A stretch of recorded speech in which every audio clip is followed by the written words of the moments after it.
All you homeowners have unique needs. Some feel the need to leave up holiday decorations year-round. Others have the need to use their garage as practice space for their new metal band. And because each homeowner has unique needs, Geico helps you get the right coverage for your home and what's in it. That way, you get exactly what's right for you, even if your needs are unique. Get more with Geico.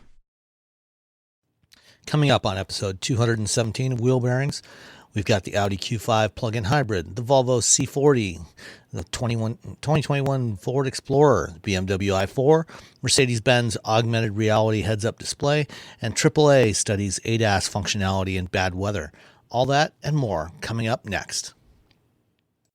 Did you know you can support Wheel Bearings directly? Head to patreon.com/wheelbearingsmedia and you can become a patron today. Your contributions will help fund the platforms and tools we use to bring the podcast to you. And exclusives and improvements are already on the way thanks to your generosity.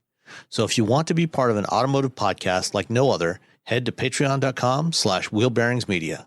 This is episode 217 of Wheel Bearings. I'm Sam Abuel-Samad from Guidehouse Insights. And I am Nicole Wakelin from TrueCar. And I am Roberto Baldwin from Engadget. And this week, Nicole is sitting here in my basement with me because she's here in Michigan to drive a whole bunch of cars over the next few days in her role as a juror for NACTOY. Juror. Yes, a juror. So now I'm in his basement with his fancy green screen. I feel like I'm like seeing behind the curtain in The Wizard of Oz. Like, ooh, this is what it looks like here. Are you in a rural area? Are you a rural juror?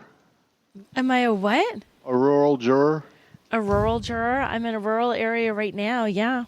I wouldn't call this rural. It's sort of suburban. Yeah, but I think of you as being like, somehow I put you in Detroit, so I put you I put you downtown in my head, basically, is what I did. So it's rural compared to that. No, it's like a suburby. Yeah. It's nice. He's got a mid-century modern thing going in his house. It's pretty cool. Fancy. All right. So let's start with Mr. Baldwin. What have you been driving? I went to Belgium, home of chocolates, sprouts, and waffles. Did you get all those things? I didn't get any sprouts. I did get some waffles and some chocolate. I ate a waffle. And, of course, the fritas, their French fries. They love their French fries. With the mayonnaise? I didn't get mayonnaise because I don't like mayonnaise on French fries. It actually makes me want to vomit. It actually makes me want to vomit. Don't eat that. Yeah, I don't know. It's just the hot French fries and then the mayonnaise poured on top is just... I've never understood that. I know growing up in Canada, a lot of my friends like to have gravy on their French fries, and that was pretty cool. I knew a few people that liked mayonnaise on fries. Nah. I didn't know it would make me ill until I was in line for French fries at a spot in Amsterdam. And I'm like, what is that smell? It's making me sick. Did they put the fry thing next to the toilet? And has there been a toilet accident? And no, it was just the smell of mayonnaise being poured on the warm fries. Hey, if you like French fries and mayonnaise, that's fine. I don't care. But I will tell you that it makes me ill. I don't want to be anywhere around it. Anywho, I was in Belgium to drive the Volvo C40 Recharge. This is their latest EV. It's essentially the XC40 Recharge, or tiny little SUV with a fastback. It's actually so it's a shaved roof XC40. Yeah, it's a shaved roof XC40 with a tiny little wing on the back. A cute little wing. And you think that it just looks like a fastback. That's fine. It actually is more efficient. It's 6% more efficient because of that whole shaved back and the arrow. And the arrow and that tiny little wing. So it has a little bit more. It has a few more miles of range. It's up to. Sorry, I should have got my notes out. It's up to 225 miles of range. I believe the XC40 is like 222, 223. So you're getting a little extra something. It's also 0.2 of a second quicker from 0 to 60. It's 2.5 seconds instead of 2.7. It looks cooler. It's a cooler looking XC40. In the front seat, everything's essentially the same. Everything's what you would expect to, if you've been in the XC40 Recharge, you're going to see this in the XC4 or in the C40. It's in the back seat where if you're tall, if you're about 6'1" or taller, your head is going to hit the roof. I'm 6'3", and it was right there on it. And so I'm assuming if you're 6'1" and you hit a bump, you're gonna hit the roof. So that's sort of a bummer. But it's also lower. It's lower than the XC40, but it's not. That's from the top. So you still get like about the 7 inches of ground clearance from the bottom of the vehicle, but the top is about 2.5 inches lower. So it's a little bit sleeker, it's a little bit quicker, it's a little bit more efficient, and you have about half the amount of rear visibility.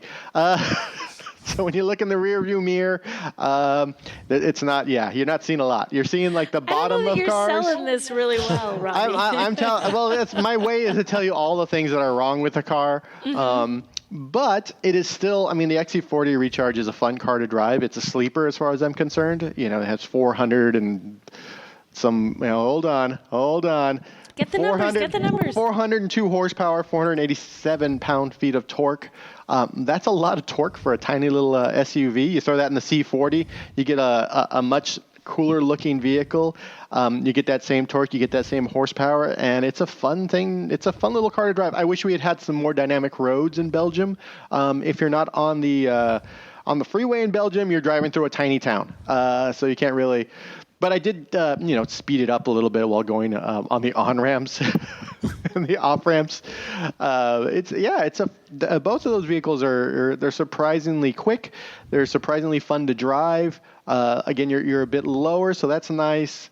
If you're tall, I mean, that's just a tall person's curse, to be honest. Sitting in the back of anything is always either going to lose headroom or So you're saying room. it's a curse to be tall? It is. Well, I mean, I can reach things in regular life. I just can't be the passenger in the back of a car for the most part. Just not in car life. I can't own a Miata. I mean, I can, but I can't drive it with the top up. I'd have to, drive with the top down. The Fiat 124, I have to drive with the top down.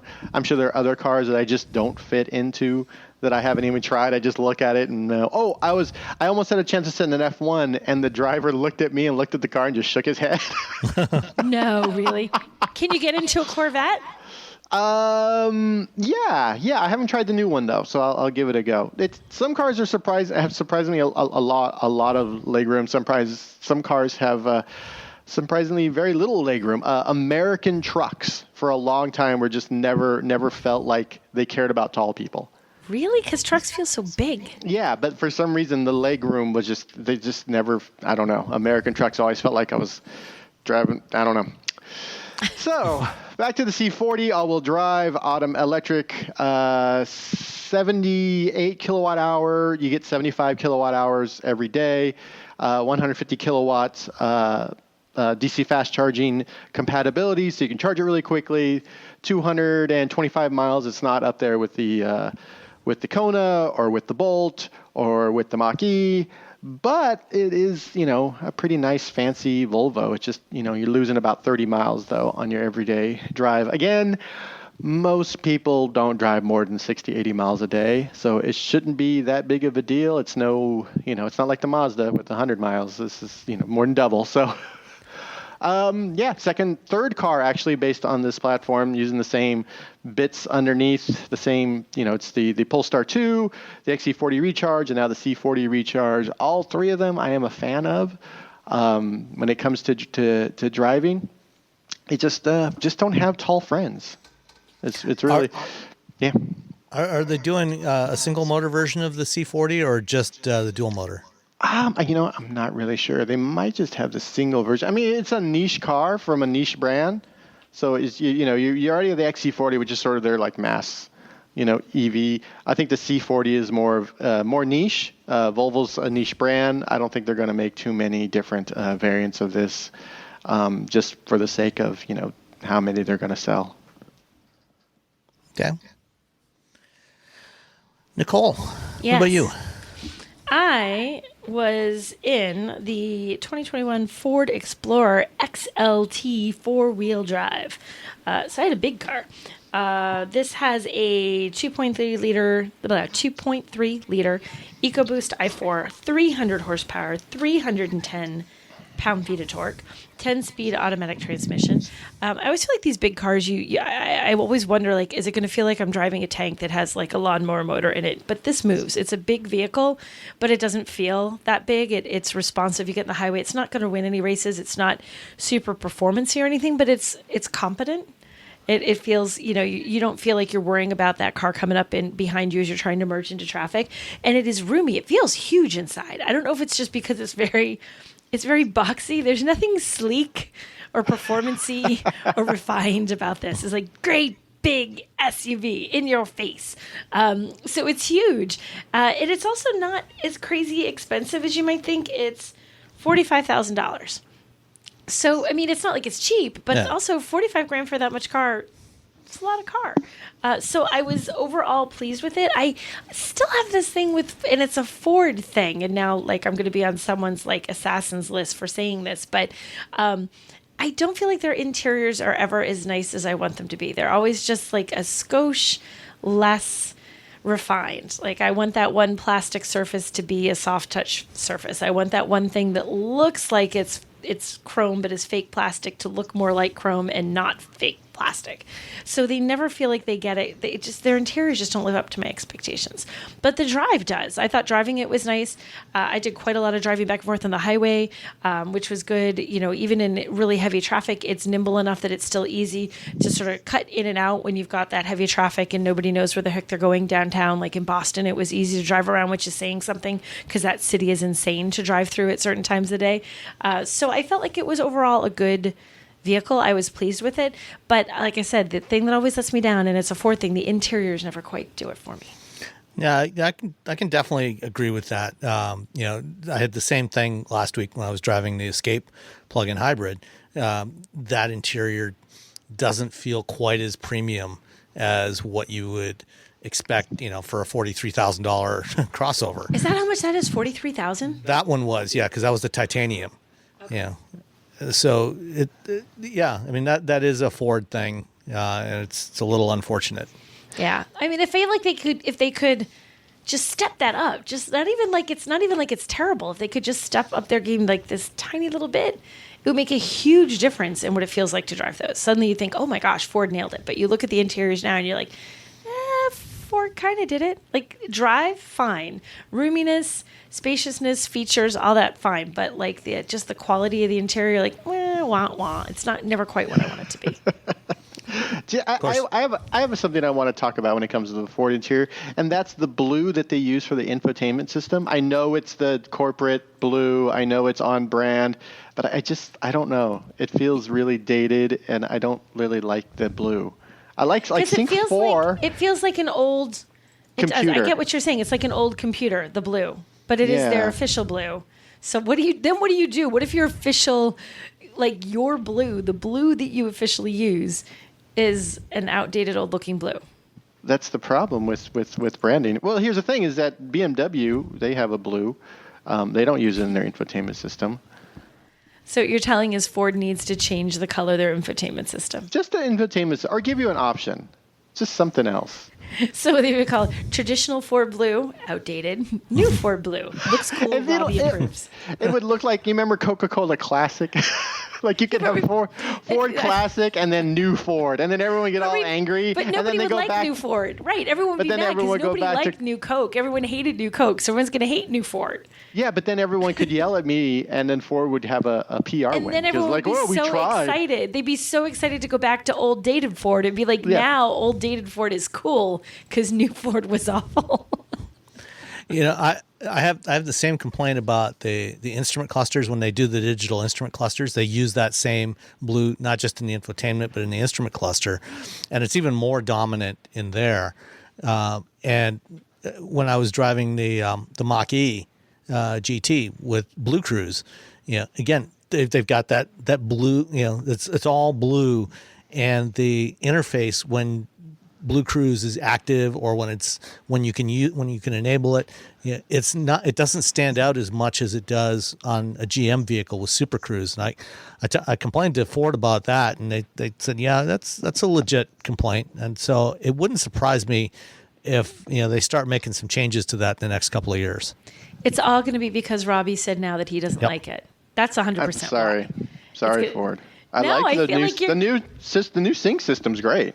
The new sync, that's a huge improvement. The old one was definitely worth kicking to the curb. No, the something new else system is really good.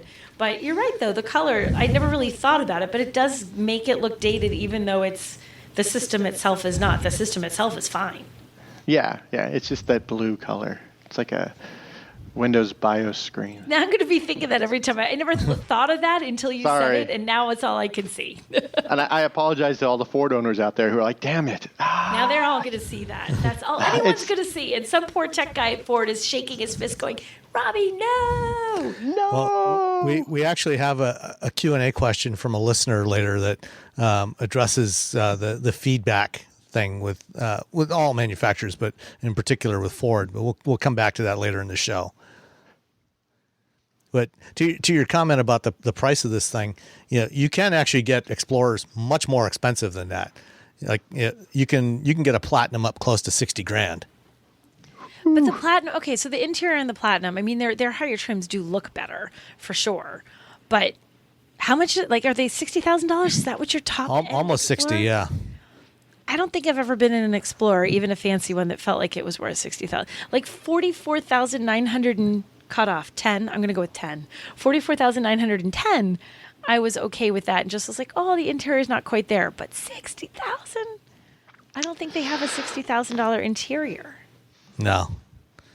That, especially when you compare it to competitors like the Kia Telluride, which a maxed out Telluride is about 48 or 49. And that thing looks beautiful. See, they do the reverse. They give you look at that car and you think, I think this should be more than what the Monroney says. It should be an extra 5 or 6 or 10,000 depending on the trim you're at. There you sit down and you're like, okay, Kia, you totally delivered. This interior is gorgeous. Like, see, that's the thing. Like, would you get the Telluride or would you get the Explorer? Which one would you get, guys? You have to pick. Telluride. Telluride. I would probably go with the Kia. Yeah. That was an easy one. See? Yeah. So there you go. There's the whole answer. We're all forget it. Unless you want a more performance-oriented one, and you want to go with the ST, the Explorer ST, or you want more fuel efficiency and you go with the hybrid. But for anything other than that, I'd probably go with the Kia. Kia would win. See, that's why this doesn't work, because for $45,000 you can get yourself a Kia with more stuffs. I have the Kia Carnival right now, and it's not. It might not even be the material. It's how they use it. It's how they present it. Like those little like waves that they have in the material. That's just. It doesn't have to be some tree that they've cut down and. I don't know, whatever crazy story someone tells you about a tree, and you're just like, oh, this is just plastic, but it feels really nice. It feels and looks really nice. Yeah, I drove the Carnival a bit last week during the Mama Rally at Road America, and you're right, it does feel significantly more premium, especially at that price point. Yeah, I thought the Carnival was really good. I had that back in May, I think, so it's been a little while since I drove that. But once again, the interior in that thing, it always... Kias, especially once you hit like the mid-range of like even the base trims in their lineups, when you hit like mid to the higher end of their trim levels in any given vehicle, suddenly they look like they cost so much more than they actually do. Like, I don't know how they do that. I don't know what little magical Kia elves are able to do this and other car companies can't, but Kia does it every time. The Carnival does it too. It's amazing. Carnival. All right. So I had... and actually still have until tomorrow morning, the Audi Q5 plug-in hybrid. So this is Audi's compact crossover, not their smallest crossover, which is the Q3, but the kind of the lower mid size. And this is it's a plug-in hybrid, which I drove to Wisconsin last week, so didn't really get to leverage the plug-in part of it too much. The the one I have is a 2021 model, which has a 14.1 kilowatt hour battery pack. And it's officially rated at 19 miles of electric driving range. But I drove it. I took it out on Saturday, charged it up fully, and took it out for just a test in EV mode. I actually got 23 miles out of it before the engine came on. So it did a little better than and that's in a mix of urban, suburban, light highway driving. So, it's not bad. Although, for that battery size, that's about, just over half of what I got from the Escape the week before, which has a similar size battery and is a similar size vehicle. But the Escape only has about 200 horsepower. The Audi has 362 horsepower combined from the 2-liter turbocharged 4-cylinder and the 100 horsepower electric motor. So it's got a lot more both gas and electric power to work with. So it does feel quite a bit quicker. The 2022 models get a refresh, and they actually get a bigger 17.9 kilowatt hour battery, which bumps the EPA range rating up to 23 miles of electric range. So if it behaves similarly to this one, you could conceivably get 26, 27 miles of electric driving out of it. Even 23 is going to tackle most of your daily driving probably in electric only mode. And then once the battery is depleted, you're in hybrid mode. Over the course of driving about 800 miles to Wisconsin and back, I averaged just about 30 miles per gallon with it. So, for something with 360 horsepower, it's pretty impressive. It's not bad at all. It'll do 0 to 60 in about 5 seconds. And like most any premium German vehicle, if you're doing long highway drives, this thing was designed for the autobahn. It's great. It's comfortable, smooth, quiet, refined. It was a very pleasant drive, for a 6-hour stretch from here to Elkhart Lake. So that part was good. The infotainment system is Audi's shifted a few years ago away from the central MMI controller to touchscreens. Unlike the higher end ones, like the Q7 and the A6 and the e-tron, it doesn't have it's only got a single screen, not the dual screen setup that the higher end Audis do, and it doesn't have the haptic feedback, which is fine. I can live without that. It does have support for Apple CarPlay, Android Auto, and that works well. And even the base system works fine. Although I've always been a little dubious about they include Google Earth data in the nav, so you can switch between a standard map view, which is not Google Maps, or a Google Earth satellite view, which really, when you're driving, just in the instrument cluster, or even in the center stack, it just looks kind of cluttered, and it's not really useful for navigation. How helpful is that? It's too much. Like, here's the mountain Not at range all. beside me. I don't know that I need that when I'm driving. It's a gimmick, Yeah. And like going around my neighborhood here, all you see is green because of all the trees. And the satellite images are taken in the summertime.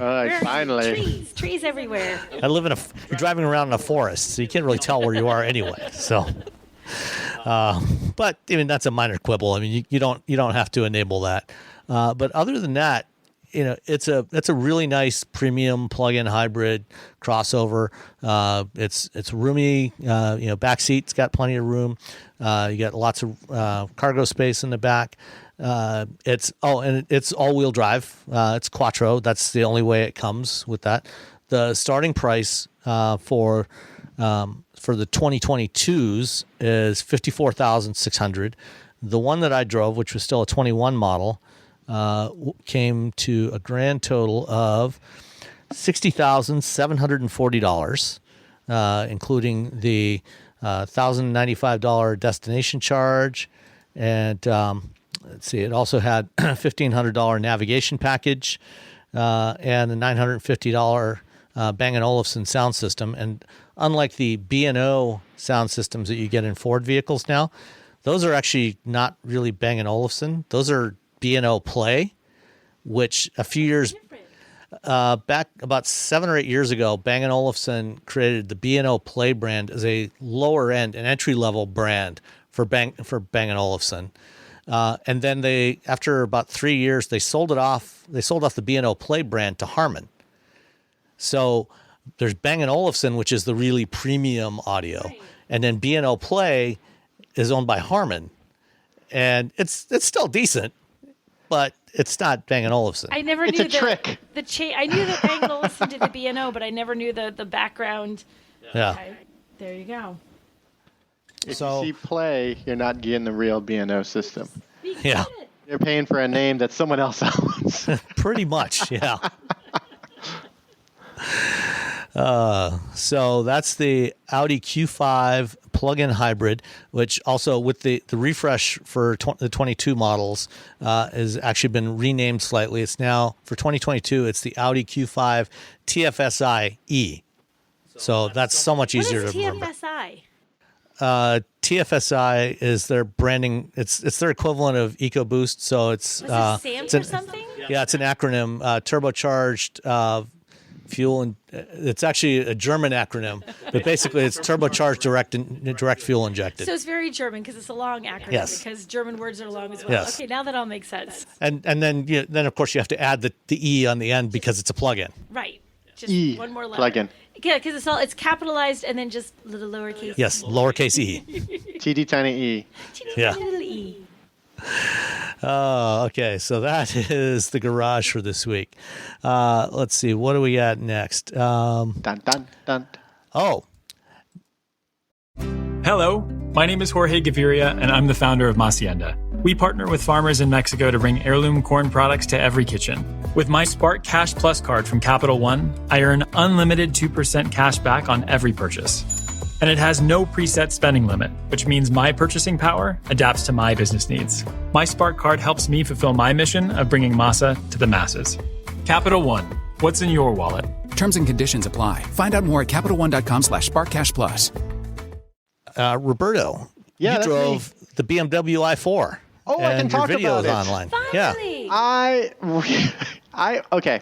So I expected it to be a good car. i4, BMW's been doing EVs for a while. It feels like they were sort of, I don't know, stuck for a little while. You're just like, well, we got the i3, now what? And they just kept talking about this modular factory and how they were going to be able to build everything on the same, they have one platform to rule them all that you could put everything in. And it's like, okay, all right. And we just heard that for years and years and years.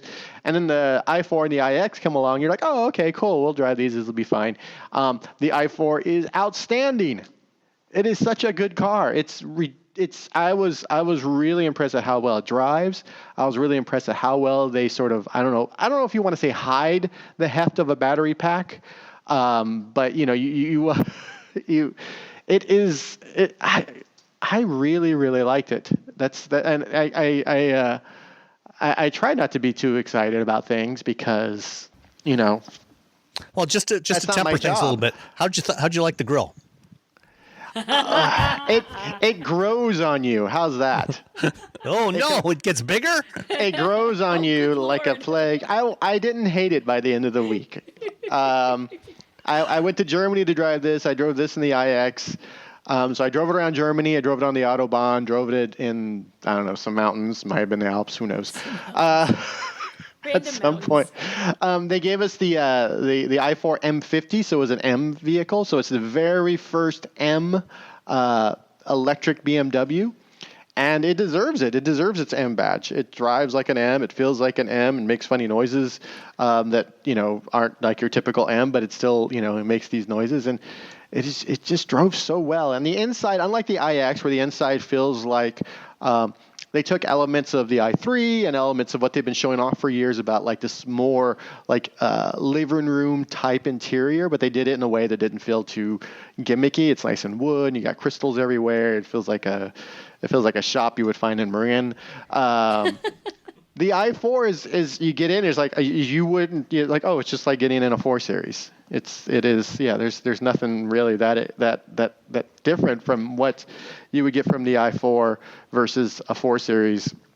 And I prefer this over the 4 Series. Really? The 4 Series, they sell a ton of these things, like the number 1 or number 3 selling BMW in the world, some top 5 or something. So they sell a ton of these sedans. So it makes sense for it to be the first like proper BMW sedan that's an EV. But it also feels like the 4 Series is kind of basic. It's kind of the, I got the I'm a little bit too old for a 3 Series, but I can't quite afford the 5, so you just kind of get the 4. The 4 is just like, good enough. It's the Goldilocks of BMWs. You're like, fine. It's the just right temperature. It's the just right for most people. But when you end up being the just right, you also end up being sort of the basic version of BMW.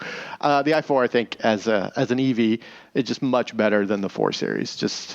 It's just funner to drive. You get that EV torque. It's quiet.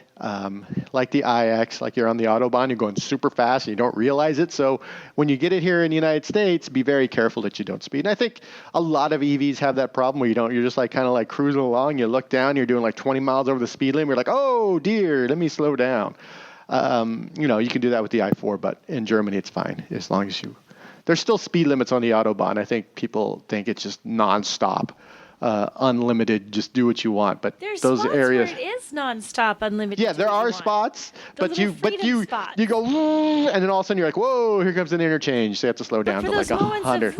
It's amazing. It's pretty great. Yeah, it's pretty great. But it's also the first time you do it. If you travel to Germany, the first time you do it, it's very difficult not to be paranoid that you're about the police. You're like, this is wrong, because everything in your being as an American driver has been, if you speed, you're going to get pulled over. Where with the i4, if you go 120 miles an hour, somebody's going to throw you in jail. Yeah, you're going to jail. Whereas in Germany, someone's pulling out of your way, or you're pulling out of someone else's way because they're driving. Quick in Germany, I had like 2 seconds of like, wait, I'm going to go to jail. Wait, no, I am not, and like off I went. So, did you get to drive the non-M version of the i4 as well? No, we only drove the M50. Okay. So we didn't. But it has peak horsepower, 536 horsepower, 586 pound-feet of torque, which is woo-wee. The range, I'm sorry, I don't have my article up because this happened so long ago. I think it was over 200. Yeah, it was a long time ago. I have a lot of things that I've been doing recently where the embargo time is like a month and a half, and you're just like, and then it goes live, and you're like, well, what is this? Did I drive this? When did I do this? When did this happen? Oh, man, I'm going to have to look it up. I couldn't even find anything on Engadget. I found the video on YouTube. That's a whole other issue. There's Apple events. That's what's been happening at Engadget i4. I guess it's about 300 miles or so. Yeah. Yeah, I think that's what they were saying is around 300 miles. Trying to find my script. I'm like, where's my script on this? One of the complaints about BMW over the last 10 or 15 years is BMWs, especially the 3 Series, used to be renowned for their fantastic steering feel, and over the last couple of generations, that's kind of gotten progressively worse. How did the steering feel on this one? You still get this. I mean, the i8, the steering felt like you're just playing a video game. Uh-huh. I mean, I like the i8 just because it's just wacky. I like the i8 and the i3 because someone said, "Hey, let's make a show car and then put it in production." I like that sort of just the outrageousness of both of those vehicles because of that. The i4, the steering does feel a little video gamey. It does feel a little detached. You still drive by wire. I got the same feeling from the e-tron the e-tron GT where it's not quite there. It's not, you don't quite get the feedback that you really want as someone who's doing some dynamic driving. But it's definitely not a deal breaker. It's definitely not like super detached like the i8 felt. And so it's there, but it's not as, I mean, it's not the 2 Series. The 2 Series, if you're the insane BMW enthusiast who still wants the ultimate driving machine, well, you can't get the current generation, but you can get the previous generations with the manual transmission. That's what you go for. That's if you're that person, there's a car for you. if you don't buy the new one. Just can't be new. Yeah. So you're a musician. What's your verdict on the Hans Zimmer soundtrack? I like the idea of this additional sound, because driving has always been this sensory experience. It's always the feel, the feeling of steering and the throttle mapping, and if you have a clutch, the clutch, and then shifting gears, or the G forces and how you move and everything. And sound has always been part of that. It depends on, and it doesn't matter if you're driving like a big throaty, like a V8, or if you're driving a little, 4-cylinder, you still hear something. You still have something that sort of attaches your ears to everything else that's going on. And the soundtrack it's fine. I kind of like it. It's not going to be everyone's cup of tea. I think people at some point there's going to be just this sort of division of people who like it and people who don't. You can turn it off if you don't like it. It's fine. I kind of like it. It's like these kind of almost. How's that go again? Wee. So you can't just say wee every time, because your throat will get sore. So you need something that happens whenever you stomp on the accelerator. So you got Hans Zimmer, which is like, it's always it's Hans Zimmer. What are you going to do? I mean, if anyone's going to get Hans Zimmer, it's going to be a BMW.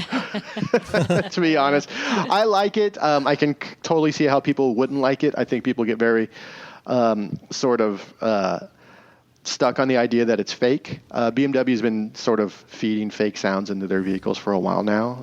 So I wouldn't. Well, I think I would say it's probably less of a problem with something like this, where it's authentically fake, as opposed to like sort of the previous M5, where they were simulating actual engine noise and feeding that in. Whereas this, it's clearly not emulating anything natural. Yeah, it's spaceship fake. Yeah. It's the bridge of the Enterprise. Yeah, and again, it's very much individual feel. I talked to some people who like it. I've talked to some people who don't. I'm sure there's going to, at some point, automakers are going to start selling sound packs for their vehicles that you can get over the air, and there's going to be one where you can put in a big throaty V8 and even though from the outside it's all. I want mine to make a George Jetson's car noise. This little like. Yeah, they'll get they'll get some. Isn't Porsche already offering some sound packs for the Taycan? I don't know. I'm supposed to get one in a few weeks. I'll see if I can turn that on, because I'll turn on all the sounds. I don't care. Your review is just going to be like, okay, these 52 sounds. Let me go over them with you. Here are the 52 sounds. That's just one video. Just me. All right, next sound. Here we go. Okay. Anything else on the i4? Nope, I think that's it. I liked it. If you're looking for an EV, if you're looking for a sedan, if you're thinking, I should get a Tesla Model S, you should definitely try out the i4. If you're looking at Taycans, Teslas, e-trons, give the i4. If you're looking for something a little bit less outrageous, I think the i4 fits right there. Did you say what the price is going to be? A lot. No, hold on. Did they give us a price? Again, this was like a month and something ago, so I am. Let's see. Oh, it's about $67,000 starting price for the M50. For the M50, which is wow, that's pretty good. Good job, BMW. Nicely done. That really comes down to it. Good job, BMW. I always, whenever I write an article and the people say, "Oh, thank you so much for that article," I'm like, "Don't thank me. Thank the engineers. I didn't do anything but write about the thing they did." All right. Well, as I mentioned, I went to Wisconsin last week to the Midwest Automotive Media Association rally, which is usually a spring event at Road America in Elkhart Lake. And they gather dozens and dozens of vehicles from a whole bunch of automakers. And we get to spend a day and a half driving them on the track and on the street and doing some off-road for some of them and sometimes some autocross for other ones. And so I got a chance to sample a whole bunch of different vehicles that I haven't had an opportunity to get into yet. And I also drove a BMW. I drove the M4 competition coupe on the track. Ooh. And That was really nice. I liked that a lot. I particularly like the color, which I What color can't was remember. it? Do we have a picture? It was a bright green, and I'll include a picture of that in the show notes. I forget the official name of the color, but it's a really awesome color. But one of the things that intrigued me the most was I got to drive the new Mercedes S-Class. They had an S580 there. And one of the, it has all the usual features that you expect on a high-end Mercedes-Benz, lots of big screens and massaging seats, and, the seats were the front seat, the driver's seat, the side bolsters move in and out as you're cornering. Oh, those always freak me out. I'm like, stop hugging me, chair. Stop it. I know. I remember the first time I drove an S-Class, an AMG S-Class with that about, 14 years ago. And it definitely was a little weird. But one of the new features on this new S-Class is the augmented reality heads-up display. This is one of the first production applications of this. There's actually going to be a whole bunch of vehicles with this kind of system on there coming out over the next year or so. The Cadillac Lyric's going to have it. I think I'm trying to remember who. I think the Kia EV6 might also have it. There's several other vehicles, but the Mercedes is the first. And so the way this differs from most heads-up displays until now is when you use a HUD, it's projecting some of the instrumentation and other stuff, things like your navigation prompts on the windshield, but it looks like it's floating out over the hood of the car, usually somewhere on the middle to the front edge of the hood. So when you're looking down the road, it's out there, so you're not looking away from the road to see this information. But when you're using that, if you're using navigation, it'll usually tell you, when there's a turn coming up. But sometimes you're trying to figure out, okay, where exactly am I supposed to turn? Where's the street? And with these new HUD systems, they're actually able to project information that to your eyes appears to be in multiple different planes. So you can have like your speedometer and your blind spot monitor and turn signals and stuff show up, floating over the middle of the hood. And then for your navigation, it actually shows up way down the road. So it'll show up floating over the road that you're actually supposed to turn on. Oh, it's so supposed to be. So it's actually you're not gonna have to figure it out. You're just gonna get as you get closer. As you get closer, the arrows get bigger and bigger. So as you approach it, you have an arrow that's pointing down the road you're on, and then it'll come up and rotate, about 90 degrees in whichever direction you're supposed to turn, and then it expands into a row of like 4 arrows, and it gets progressively larger as you approach it. And the Cadillac Escalade has this in the instrument cluster. They've got this AR display, and it does the same kind of thing, but it's not really as useful down in the cluster display where you've got to look down from the road. Here, it actually appears to be floating over the road, at the point where you're supposed to turn. So it's actually really useful. And this is just one of the first applications of it. I think one of the other things we're going to start to see in some of these vehicles is using for the pedestrian detection systems. It will highlight when the forward-facing camera sees a pedestrian, detects a pedestrian, will draw a box around the pedestrian and say, hey, watch out for this person stepping out into the road.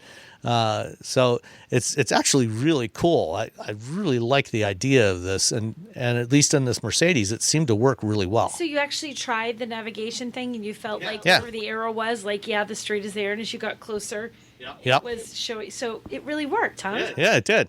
It's of course, very actually, impressive.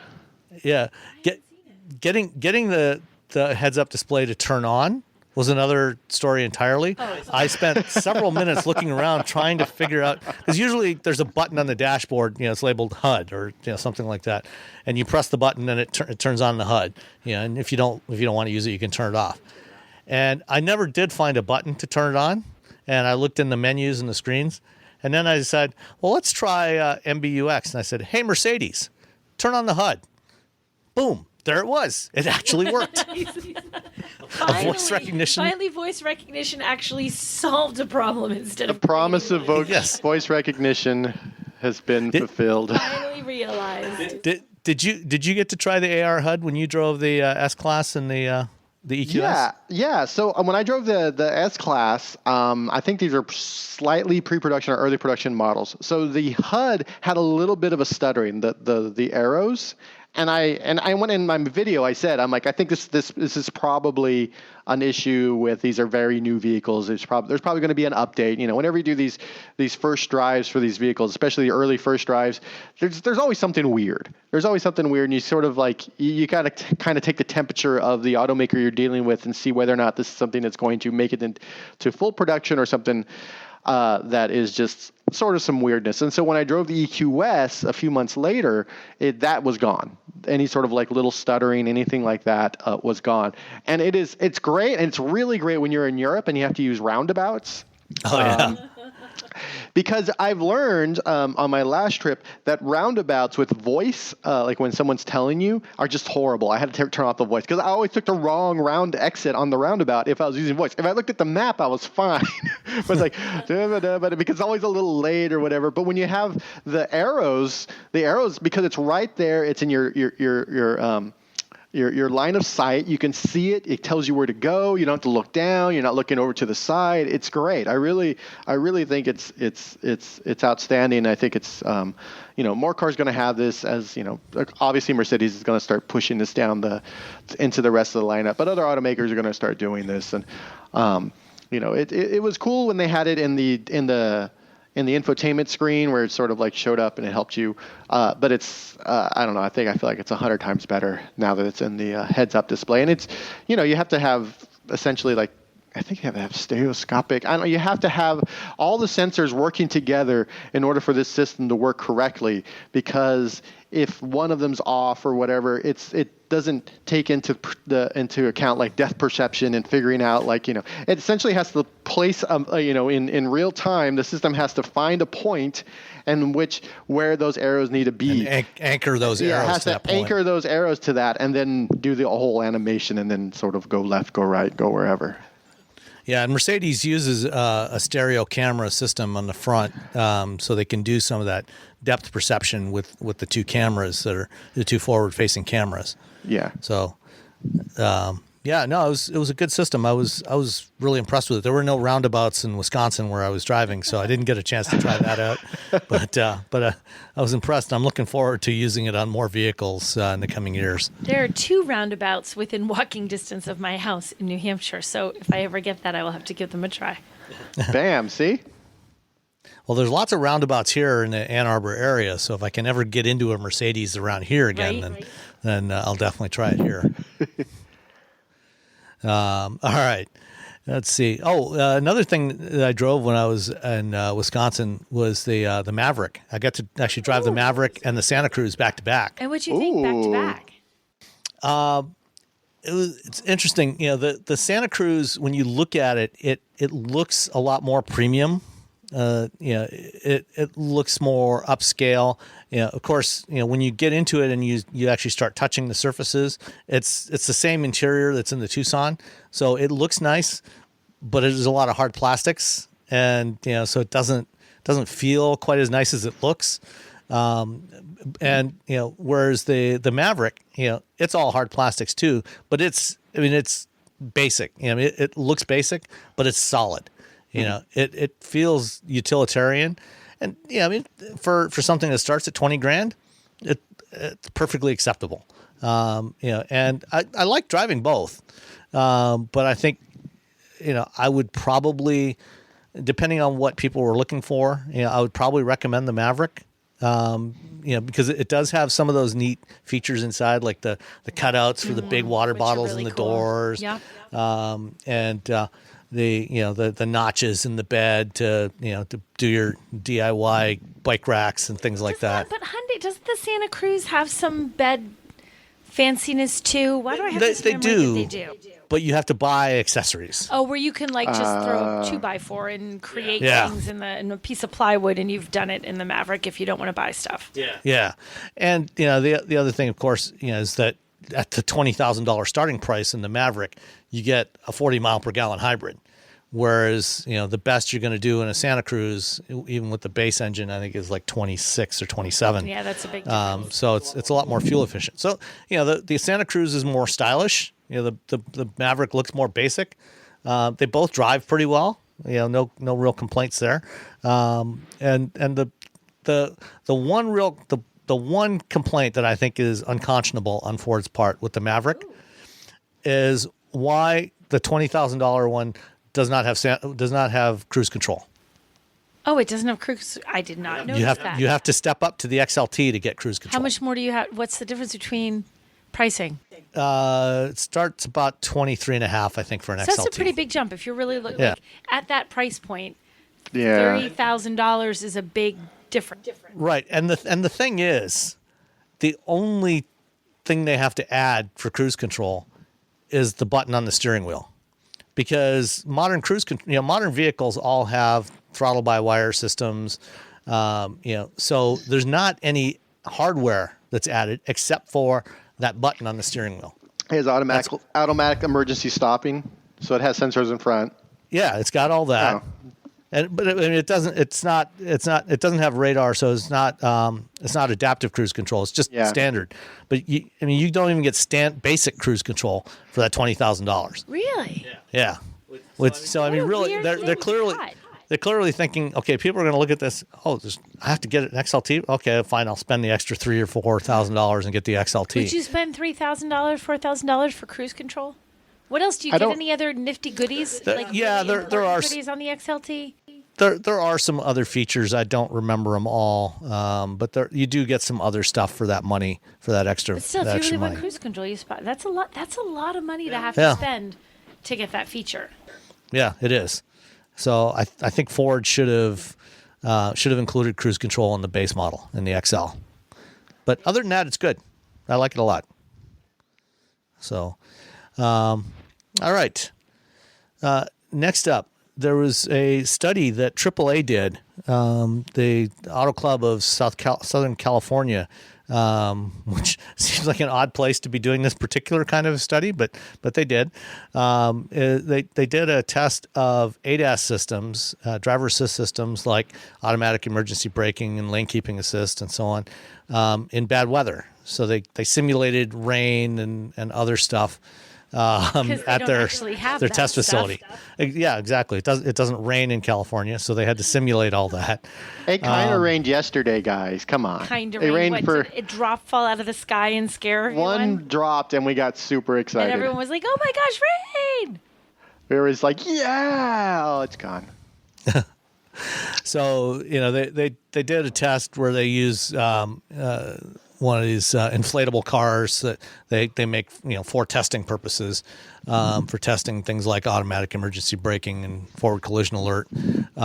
They did tests at 25 and 35 miles an hour, and they found that with rain, it about 1/3 of the time at 35 miles an hour, the test vehicles actually collided with the stopped vehicle. They ran into the back of it. They did not stop in time, and for the lane keeping assist, it departed the lane about 69% of the time, going around curves. Yeah, because the cameras get obscured. You can't get. So if rain is that bad, can you just imagine what snow would do to those numbers? Yeah, it would be 100%. Gosh.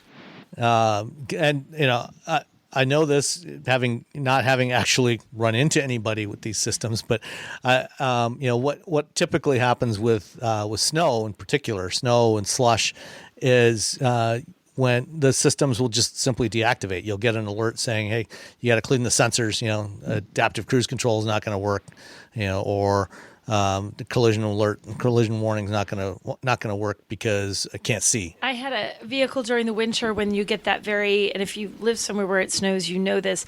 There's certain snow that just snows and it's whatever, and there's other snow you drive for 5 minutes and it creates this like just packed snow and ice that's stuck under the front of your car. That's Really wet snow. Yeah, and it's like it takes like 2 minutes for the splashback from like the highway and everything to do that. And I was driving an SUV, perfectly fine SUV, within truly 5 minutes. That happened, and when I got where I was going, I took a picture of the front of it because you could see where some of the sensors and things, and all you can see is this nasty, slushy mess. And I put up, this is why many of these cars really aren't ready for prime time, because this technology can't overcome that. It just can't. The poor OEM apparently somebody saw it higher up in the ranks, is like, she's mad at our car. I'm like, I didn't even name your car. I'm like, but we could see the logo on the kind of sort of on the side. And if the car isn't working right, I'm like, no, it's not that your car wasn't working right. It's that no car works right when that happens. They all do that. It doesn't matter whether you're a cheapy car or an expensive car. None of them work right when you get snow. I spend the entire winter months constantly like taking my thumb to clean off sensors and stuff on the front of the car. Yeah, same here. A few years ago, I was driving a Hyundai Sonata that had adaptive cruise control. I was using that. It was the morning after it snowed, so it wasn't snowing at that point, but there was slush on the road that was getting thrown up. And after about 10 minutes, enough slush had built up on the radar sensor. Normally, radar, unlike cameras, radar can see through rain and fog and stuff. But if you get enough slush and ice building up on the sensor, then it does get obscured. And got an alert, said, hey, system's disengaging. You've got to clean off the sensor. And I've had this happen with camera systems. One time I was sitting in a parking lot waiting to pick up my kid after work, and it was snowing, and I was just sitting there. The vehicle was not moving, but the snow was coming down hard enough that it was constantly triggering the sonar sensors, the ultrasonic sensors for the parking assist. So the sensors that beep as you're getting too close to something. Just sitting there, the snow was triggering the ultrasonic sensors. Beware, snow. And so I had to find the park assist button and turn that off because it was driving me crazy. And this is also a problem with automated vehicles, autonomous vehicles. You've got to have, if you're going to have a system that is going to drive the car without a human that can take over when the sensors get obscured, you've got to be able to keep the sensors clean, which is why no Tesla built to date will ever be level 5 capable, because it can't drive autonomously in the snow because it can't keep the cameras clean. Yeah, it has nothing to keep the cameras clean. Unless you live someplace, like if you live in California, someplace where you don't really get that kind of weather, you think, oh, well, I'm sure it happens. No, it literally, the winter months, those systems have a conniption fit constantly. You're constantly getting warnings that things aren't working. And like you said, if you're driving an autonomous car, then you're done. Like your car's going to be, I'm sorry, I'm pulling over, there's a snowflake. Like this, you can't have that kind of driving for how frequently it happens. It's not rare. It's all the time. Right. And even in a place like California or, other places, in the summertime, when you get insects, you get clouds of insects, and you're driving along, and your windshield is splattered with dead bugs. Those dead bugs are also in front of the cameras, which is why, these other companies developing automated driving are incorporating sensor cleaning systems. This is why Waymo, a few years ago, they put out a little video. I don't know if you saw it. They developed a little washer wiper system. I didn't see that. So for the dome on the roof, for the rooftop LiDAR, they have a couple of wipers that come up. The washers spray it. The wipers sweep around a couple of times around the dome to clean it off, and then they retract back into the... So you need to have wipers that can just come out of all, you have wipers on headlights and stuff. They pop out of all the areas where the sensors and the radar and the cameras whoosh, clear everything off and then pop back away. Yeah, the iX has that. The iX has a sensor camera cleaners on the front and the back. So you get the front and the rear camera. You push a little button, it's all...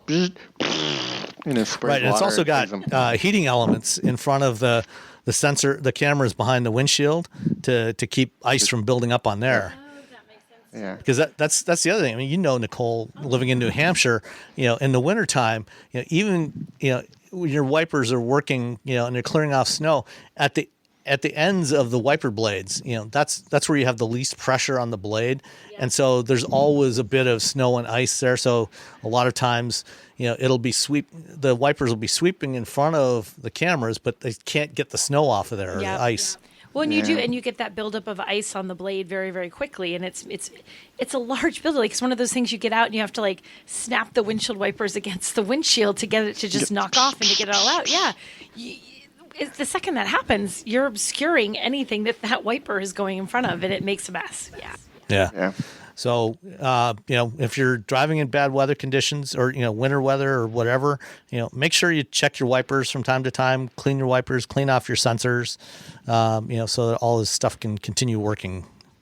It's up there with the Mercedes Level 3 system. It's a highway system that they're launching in Germany and then eventually in the United States. It doesn't work in the rain. If it rains, they're like, nope, it doesn't work. They're just very upfront about it. They're like, we're not going to, because they say that the vehicle is responsible if something happens. And so they're like, nope. If it rains, nope. Which is funny because it rains a lot in Germany. Yeah. This vehicle works 2 days a year. Have a nice day. Yeah. Okay. Let's get into a few listener questions. Dan Vesma asked on Twitter, big multi-day trip across the country in no rush. Free choice of any car currently for sale in the U.S. What keys are you picking up? Something comfortable? Something fast? Something electric? Ooh. Wait, I'm driving across the whole country, did he say? Cross-country trip. Cross-country. Well, From we did LA that, to New York. We did that in How about Rebecca's that? Stelvio, and I got to say, it was not half bad. But let me think. Gosh. Oh, I think I know What would you pick? Hold on. Give me a second. I don't know. What about you, Sam? What would you pick? Do you know? Ooh, I think for a cross-country trip, I would definitely lean towards comfortable. I don't know if I would, at this point yet, necessarily go for electric. Maybe in a few years, I think. But so something like an Audi A6 or A7. I think would be really nice. Something big and comfy, but very stable. High speed stability. Or maybe a BMW 5 Series, something like that. I think would also be a good cruiser. I think it depends on the route too. I mean, if you're taking the interstates, then I think something like a big German cruiser would be a good choice. If I was sticking to back roads, and taking multiple weeks to make the trip, I think I might choose something like a Miata or maybe a BRZ or a GR86. I'm trying to decide. I feel like I'd be the small crossover person. I'm trying to decide which one, just because I know I would never stick to the highway the whole time, and I want to be able to turn down that random dirt road that there's some thing at the end of that I want to go see randomly. Like, I'm the person who sees the like, hey, there's a farm stand that has whatever. I'm like, I have to go see this now, and I will drive down the road. So I think a crossover is just enough so that I can handle getting down some dirt roads and stuff, and buy the weird random tchotchke that I'm going to find at the end of that dirt road at that farm stand or whatever. But I don't know which one. I feel like a Mazda would be a good choice. Yeah, a CX-5 or I think even a CX-30. Yeah, I'm thinking maybe that might work. Yeah. Yeah, that's a tough one. Except there's no touchscreen. Oh, Mazda. Oh, you set me up. I forgot that it was a stupid touchscreen. Wait, right off the list. Damn you, Sam. No, right off the list. I need something like that, but with a touchscreen. What would I? What GLA. What you need is a GLA, the AMG GLA. Ooh, that sounds good. Yeah. I drove one of those to LA and back, and it went through a lot of gas, but it made me not hate. I'm not a fan of SUVs as personally. I understand why people like them. I understand why people buy them. It was very fun to drive. The AMG GLA is low enough that it's really a car. It's a hot hatch. It's a trick. Yes, like a hot hatch, but not so hot hatch that you feel like you're driving across the entire country. You need a little bit of comfy. It has to be fun, but it has to be comfy. It's still a Mercedes, and Mercedes is all about we're going to give you both. Yes. See, I think that's their deal. Both. So maybe Mercedes. Yeah, I feel like that would work. What would you say, Robbie? The Porsche 718 Boxster GT S4. Wow. Because I drove that. I love that car. I drove it last year. And it was just so nice. And and here's a weird thing. I fit into sports seats. Like, sports seats are the most comfortable seats for me. Like, most of the time when I get into an SUV and it has like, oh, these seats are supposed to be comfortable, I'm always just like, I never feel comfortable. But you put me in a sports seat, I'm always like, 'cause it's just, I'm very happy. It's a convertible. It's quick. I drove it from Palm Springs to LA, so on the freeway, it wasn't, it didn't rattle my teeth out. But when I wanted to go fast, when I did find a side road, when I did want to do fun things, I could. And driving cross country in a convertible just sounds outstanding. I've driven cross country a couple times, and I'm a big fan of long road trips, and I like the idea of just. I think I would. It's the best. It's the next best thing to riding a motorcycle cross country. Like, I want the crossover because I'm thinking about what I would do, but if I'm just like literally thinking about the drive, I love the Giulia. I love driving that car. I could there you go. I could drive that forever and ever and ever. So if I'm like, that's a nice sporty, but as long as you don't go quadrifoglio, because then they have the seats that you like, Robbie. They're a little bit too stiff and huggy. I don't like them quite that huggy. But I could drive the Giulia from New York to LA, no problem. That would be fun. I couldn't drive off on a dirt road anywhere, but it would be really fun. I love it. Then you go back to the Stelvio. Go back to the Stelvio. So basically the I same could thing. do it in the car I did it in is what we're finding. Yeah. It all comes back. Well, I like the Stelvio. Then we go through 12 other cars and then just return to the Stelvio. All right. Next question comes from Adam Jakowenko, and this is the one I was mentioning earlier when I think Robbie was talking. Why don't automakers have a more organized system to obtain feedback from their customers? I'd love it if they dedicate some resources to a community forum for verified customers to provide feedback and enhancement requests. Instead, it seems like owners are left to figure out on their own what the best method is to give feedback, and even if they have no way of knowing if anyone at the company ever sees it. Example, I love my Mustang Mach-E, which has a powered trunk, but no physical button anywhere in the cabin to open or close it. There's only a software button buried 3 levels deep in the infotainment. I'd love it if there was a forum on Ford's site where I could suggest they make it easier to access in a future OTA update, or at least consider a physical button for next year's model. The other fellow owners could upvote or downvote it, but in reality, if I actually wanted to suggest this to Ford, I have no idea what the best method is. Seems like less than ideal just to tweet at Jim Farley and hope he sees it.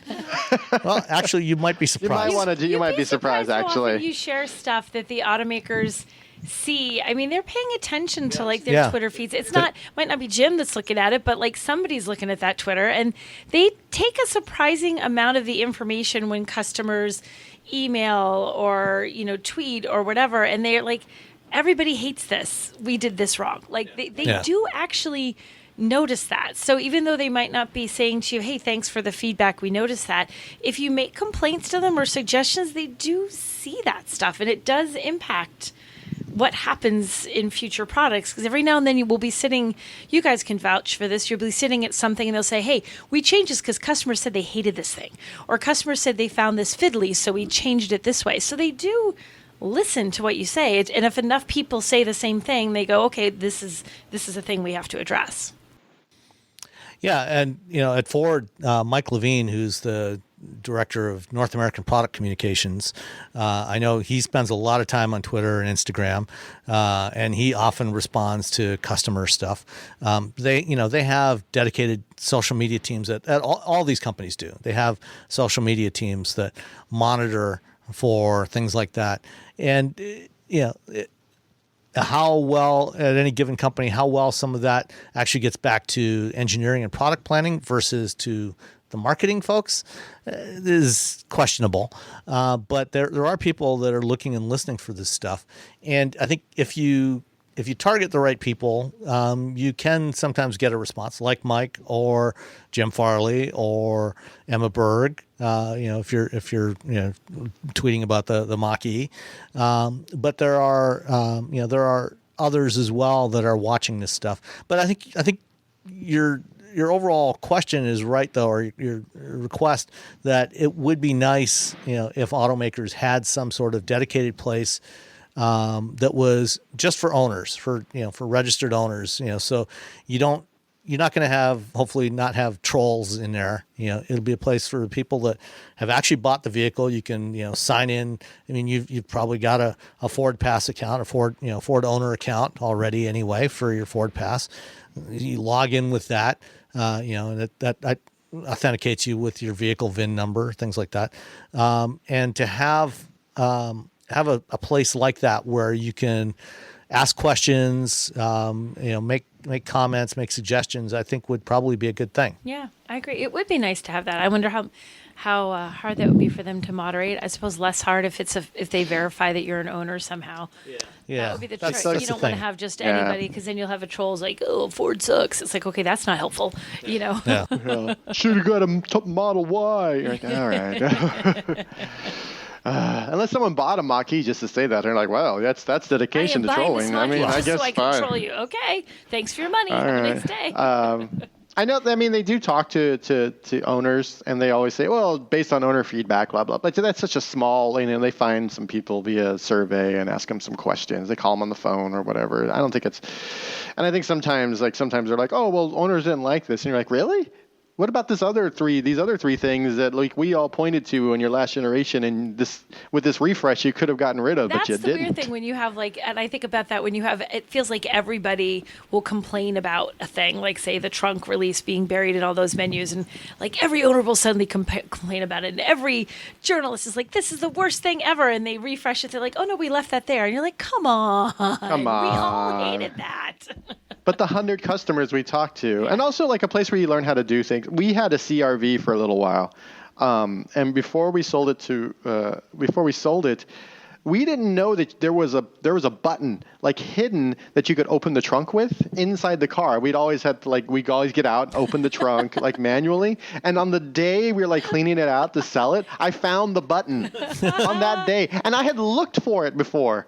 And if I had if there was a nice forum instead of just randomly searching online, like a dedicated forum, then it would have been You would great. have found Because sometimes you find a YouTube video and it takes 10 minutes to get to the thing that the YouTube video will say it does.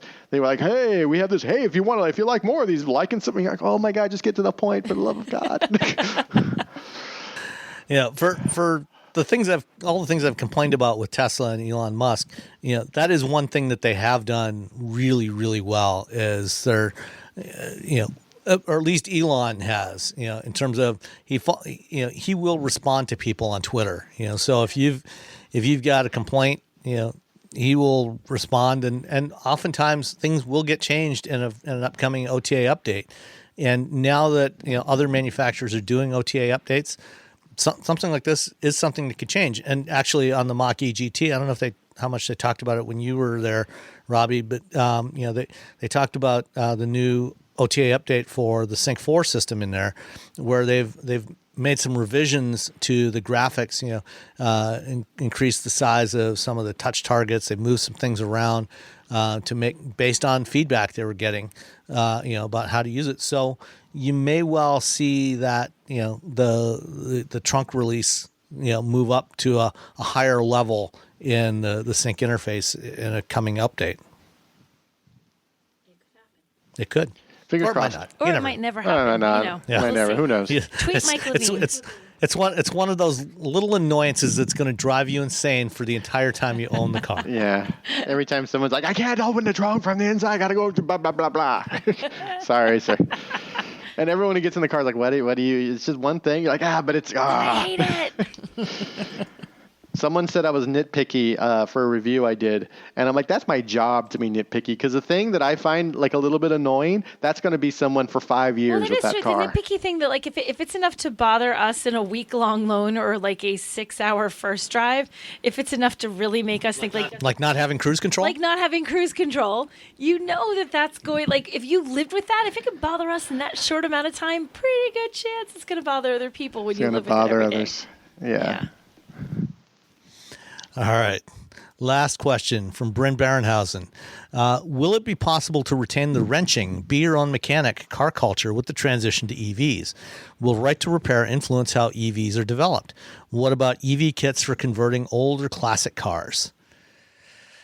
Yes. You know what? I think there was, I remember in the 90s when computers, started, 80s, but I remember in the 90s, like all the people who are my parents' age are like, oh, you can't work on modern cars because they're all computerized. And you'd open the car, and I'm like, what are you talking about? There's everything that's in your car, except now I don't have to fight with a carburetor. I think it's a bit. I think with EVs, it's become very, very. They're very closed systems. I think what's going to happen is you're going to end up with this sort of like tuner world where people are. You remember when people are chipping cars? I mean, you can still chip cars, but I think you're going to get people once a car's been paid for, once it's out of warranty, they're going to start chipping these EVs. They're going to start doing these very weird things to them. Using their computers, which people have been doing since the 90s, really, especially in the import tuner scene. People were. I remember there was an article where people were. It was more interesting to watch that than to watch like pony cars race, because they'd be sitting there and tweaking it, and then they'd like fire 2 cylinders at once, and then that was the end of that. It's just really weird things because it was like all this fine tuning in addition to all the mechanical stuff. So I think it's going to be more. Nerdery when it comes to it. But, especially with the EV kits that are available now, you can buy an EV kit now from EV West. You're going to see a lot of like really weird and a lot of really fascinating and a lot of fun like conversions coming. And then, probably about 5-10 years once these cars start falling out of warranty and stuff. And, the parents are giving them to their kids, and their kids are like, oh, yeah, I got the iPhone with the new, there's an app I can download and I can interface with the car, and now I'm going to blow up the motor. I just think the wrenching is just not necessarily going to involve a wrench at some point. It's going to involve, keyboard and code and chips, and you're going to do it that way. But it's just, there'll still be a way for people to, like you said, to play around and accidentally break their cars and have all sorts of fun doing it, Yeah. And it doesn't matter if your propulsion is coming from a battery pack or a gas tank. Your car still has systems like brakes. You've got suspension. You've got a lot of other bits and pieces that you can customize and modify. So you can change the handling characteristics, and then of course, there's also the software stuff. You can give it a new soundtrack. You can create your own soundtrack. Get a GarageBand and create your own soundtrack for your car. Remap the throttle. Yeah. There's going to be some really interesting things. And then, for the, like you said, companies like EV West, for the really hardcore, taking vintage cars, the next generation of resto mods, it is, instead of putting modern engines into 1950s and 60s cars, now we're going to be putting electric powertrains into those cars, or cars of the 80s and 90s, and modifying those. And there's already some interesting ones, a lot of interesting ones being done. I mean, a lot of people, there have been a lot of conversions of old Porsche 911s to EVs. Those are very well suited to EV conversions. Old Beetles. And there's going to be conversion kits for all kinds of different cars. And somewhere down the road, if when it becomes more difficult to find liquid fuel, you may want to consider getting an old car and doing an EV conversion on it. So there's still going to be opportunities to play around with this stuff. People will still find a way to play around with it, no matter what. No matter how the tech changes, it'll just change how they play, but they'll still play. Yeah. Yeah, if you want to see some really cool, especially Volkswagen and Porsche-based resto mods, look up Z-Electric Motors. They're based out of San Diego. They've been doing this for a long, long time. I ended up meeting one of the co-founders once at Pebble Beach, and they have just these. They're very expensive, but they have these really great restored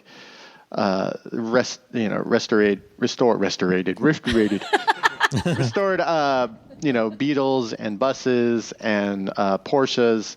And they're all powered with electricity, and they look great. And if you've ever owned a Beetle or a Bug or whatever you want to call it, a Super Beagle, Super Bug, that if you own that car, that's a car you know how to work on because you don't have a choice.